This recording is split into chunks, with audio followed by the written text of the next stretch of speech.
না না, ম্যাডামকে আর এই টাকাটা দেওয়া যাবে না। আর ম্যাডাম কিভাবে বুঝবে যে এই মহিলাটা টাকা ফেরত দিতে আসছিল? মনিরা, বলছি এখানে কি এসেছিল? না তো ম্যাডাম, সত্যি বলছিস তো?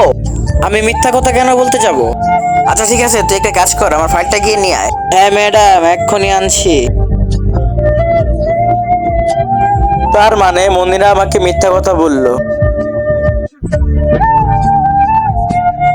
ও বাবা, ও ইস, এতক্ষণ ধরে দোকানটা খালি রেখে গেছি, একটা কাস্টমারও আসে নাই।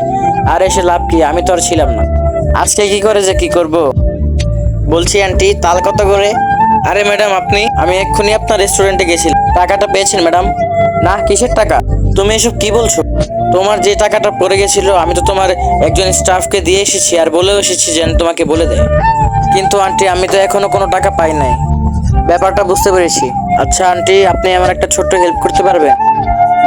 আচ্ছা ঠিক আছে, আমি যেটা যেটা বলছি আপনি সেটা সেটা করবেন। ম্যাডাম, একটা কথা বলবো? আবার তুই এসেছিস? বল, কি কথা?